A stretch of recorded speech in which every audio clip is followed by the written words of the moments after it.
অনেক ত্যাগ, অনেক রক্তের পর 2024 সালের 36 জুলাই মানে 5 আগস্ট আমরা বাংলাদেশের ফ্যাসিবাদকে পরাজিত করে এবং ভারতীয় আধিপত্যবাদকে বিতাড়িত করার জন্য আমরা যে বিজয় অর্জন করেছিলাম, সেই বিজয়ের ধারাবাহিকতায় বর্তমান সরকার ক্ষমতায় এসেছে। যে লোককে হাজার হাজার ছাত্রছাত্রী রক্ত দিয়েছে, প্রায় 2000-এর মতো তরুণ যুবক প্রাণ দিয়েছেন এবং কয়েক হাজার মানুষ এখনো পঙ্গু অবস্থায় আছে, এখনো চিকিৎসাধীন আছে দেশে এবং বিদেশে। তাদের এই অবস্থা রক্তের দাগ না শুকাতেই বর্তমান সরকার এই রক্তের সাথে বেইমানি করছে। বর্তমান সরকার জুলাই সনদের সাথে প্রতারণা করছে। যে সনদ প্রণয়ন করা ছিল দীর্ঘ সংগ্রামের পর সমস্ত রাজনৈতিক দলগুলোর আলোচনার ভিত্তিতে যে সনদ প্রণয়ন করা হয়েছিল, ভবিষ্যতে যাতে বাংলাদেশে আর ফ্যাসিবাদ ফিরে না আসে, বাংলাদেশে যেন আর ভারতীয় আধিপত্যবাদ প্রতিষ্ঠিত হতে না পারে, সে লক্ষ্যেই এই সংগ্রামের মাধ্যমে যে জুলাই সনদ অর্জন করা হয়েছিল, সেই সনদকে বর্তমান সরকার অস্বীকার করছে। আপনারা দেখছেন সরকারের যে মানে ডিফেক্টো প্রাইম মিনিস্টার হিসাবে পরিচিত স্বরাষ্ট্রমন্ত্রী সালাউদ্দিন আহমেদ জাতীয় সংসদের মতো জায়গায় দাঁড়িয়ে বলছে তারা কিভাবে প্রতারণা করেছিল জুলাই সনদের সাথে। আমরা এখান থেকে দৃঢ় কণ্ঠে বলতে চাই, বাংলাদেশের মানুষ, বাংলাদেশের স্বাধীনতাকামী মানুষ, বাংলাদেশের ইসলামী মূল্যবোধ সম্পন্ন মানুষ, বাংলাদেশের জাতীয়তাবাদী মনোভাব সম্পন্ন মানুষ যতদিন বেঁচে থাকবে ইনশাআল্লাহ এই জুলাই সনদ বাস্তবায়ন করতে হবে এবং চূড়ান্ত বিজয় না হওয়া পর্যন্ত আমরা আমাদের লড়াই থামাবো না ইনশাআল্লাহ। দীর্ঘদিন ঐক্যমত্য কমিশনের বৈঠকের পর জুলাই সনদ স্বাক্ষর হয়েছে, কিন্তু জুলাই সনদ কিভাবে বাস্তবায়ন হবে সেখানে সেই প্রেক্ষাপটে কিন্তু গণভোটের দাবিটি উঠেছিল এবং একটা অধ্যাদেশের মাধ্যমে গণভোট হয়েছে, যেখানে প্রায় 70% মানুষ গণভোট জুলাই সনদের বাস্তবায়নের পক্ষে রায় দিয়েছে। কিন্তু বর্তমান সরকার একটা গোলকধাঁধার আশ্রয় নিয়েছে, সেটি হলো যে তারা বলে যে জুলাই সনদ অক্ষরে অক্ষরে বাস্তবায়ন করবে, কিন্তু জনগণের দাবি হলো গণভোটের রায়ের ভিত্তিতে জুলাই সনদকে বাস্তবায়ন করতে হবে।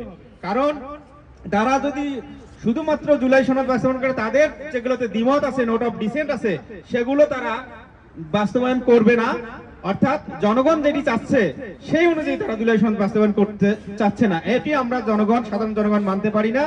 আমরা চাই জনগণ যেভাবে মতামত দিয়েছে, যদি উচ্চকক্ষ গঠিত হয়, যেটা সংখ্যাগরিষ্ঠ মানুষের ভোটের অনুপাত হিসেবে দলগুলোর মাঝে বন্টন হবে, যেভাবে বিচার বিভাগ স্বাধীন হওয়ার জন্য জনগণ যেটা রায় দিয়েছে সেটি হতে হবে, তত্ত্বাবধায়ক সরকারের জন্য জনগণ যে গণভোটে রায় দিয়েছে সেভাবে তত্ত্বাবধায়ক সরকার গঠিত হতে হবে।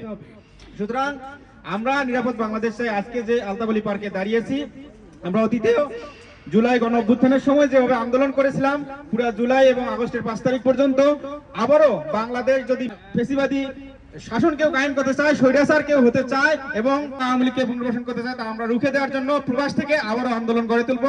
বর্তমান সরকার জুলাই সনদ বাস্তবায়নে নানান টালবাহানা করতেছে, ওরা সংবিধানের দোহাই দিচ্ছে, কিন্তু বর্তমান সরকারের আইনি ভিত্তি, মূল ভিত্তি হলো জুলাই আন্দোলন তথা জুলাই সনদ। কেননা তারা যে সংবিধানের দোহাই দিচ্ছে, এই সংবিধান অনুযায়ী বর্তমান সরকার অবৈধ। যে জুলাইয়ের জন্য শহীদ হয়েছে আমার ভাই হাদি, সেই জুলাই সনদ বাস্তবায়ন হয় না যদি চারটে হবে গদি। বাংলাদেশ থেকে সন্ত্রাস এবং চাঁদাবাজ বন্ধ চাই, সময়ের দাবি এখন নিরাপদ বাংলাদেশ চাই। সরকার কাছে মানবাধিকার কর্মী হিসাবে এই দাবি জানাচ্ছি, জুলাই সনদের বাস্তবায়ন এবং বাংলাদেশ সন্ত্রাস মুক্ত একটা দেশ। গণভোট নিয়ে সরকারের স্বরাষ্ট্রমন্ত্রী সালাউদ্দিন আহমেদ বলেছেন যে আমরা ক্ষমতা আসার জন্য, সরকারে আসার জন্য আমরা মানুষের সাথে সবকিছু নিয়ে সমঝোতা করেছি। তার মানে তার কথাগুলোর ভিত্তি হলো গিয়ে মানুষের সাথে তিনি গাদ্দারি করেছেন। ভারতের ট্রেনিং প্রাপ্ত বাংলাদেশের স্বরাষ্ট্রমন্ত্রী সালাউদ্দিন বাংলাদেশের জাতীয় সংসদে দাঁড়িয়ে জাতির সাথে যে গাদ্দারি করেছে সেই গাদ্দারির ডিক্লেয়ার দিয়েছে। 70% মানুষ গণভোটে হা দিয়েছে। হা দেওয়ার মাধ্যমে তারা প্রমাণ করেছে তারা নতুন একটি বাংলাদেশ দেখতে চায়। কিন্তু জাতীয়তাবাদী দল বিএনপি মাননীয় স্বরাষ্ট্রমন্ত্রী সংসদে তিনি বলেছেন যে সকল বিষয় তিনি আপোষ করেছেন শুধুমাত্র নির্বাচনের জন্য। চিহ্নিত সন্ত্রাসীরা সেই জনতান্ত্রের উপর আবার আক্রমণ শুরু করছে। তার প্রমাণ হচ্ছে শহীদ উসমান হাদি, যিনি আধিপত্যবাদীদের বিরুদ্ধে বলিষ্ঠ ভূমিকা রেখেছিলেন, তাকে সেই ফ্যাসিস্টবাদী তাকে পরিকল্পিতভাবে হত্যা করেছে। আজকে বাংলাদেশে জুলাই যুদ্ধরা কোন শহীদ না। মিলুবাদ চৌধুরী বলেছে, একজন পার্লামেন্ট মেম্বার বলেছে এত বড় নাস্তিক, এত বড় ধর্মদ্রোহী বলেছে চাঁদার সে জাকাত সে চাঁদা নাকি উত্তম। নাউজুবিল্লাহ, আল্লাহর সংবিধান আল্লাহর হুকুমের বিরুদ্ধে কথা বলেছে। আমরা কিছু চাই না, এই সমস্ত নাস্তিক মূর্তিদের পার্লামেন্ট আমরা চাই না, চাই না, চাই না। ফ্যাসিস্ট এই ভূখণ্ডে কোনো ফ্যাসিস্টই থাকতে পারেনি। শেখ মুজিব থেকে শুরু করে কেউ এই ভূখণ্ডে চিরস্থায়ী হয়নি, তোমরাও চিরস্থায়ী হবে না। 17 বছর লন্ডনে পালিয়ে এখন বাংলাদেশের প্রধানমন্ত্রী হয়ে নিজেকে অনেক ক্ষমতাবান মনে করেছে তারেক জিয়া, কিন্তু বাস্তবিক করতে বাংলাদেশের মানুষ তোমার এই ক্ষমতাকে চূর্ণ করে দেবে, শুধু সময়ের ব্যাপার মাত্র। বর্তমান প্রাইম মিনিস্টারের মুখে তালা দিয়ে ইন্ডিয়ার প্রেসক্রিপশন অনুযায়ী রাষ্ট্র ক্ষমতায় প্রধানমন্ত্রীর ভূমিকা পালন করছেন শিলং ফেরত সালাউদ্দিন নামক স্বরাষ্ট্রমন্ত্রী। আমরা অচিরেই তারেক রহমান সরকারকে বলতে চাই, আপনার মাকে যেমন তিলে তিলে হত্যা করেছে আওয়ামী লীগ, আপনাকে তিলে তিলে হত্যার পদদাবিতা করছে আওয়ামী লীগের মদতপুষ্ট আপনার সরকারের গুপ্ত এমপি এবং মন্ত্রীরা। গুপ্ত কাকে বলেন?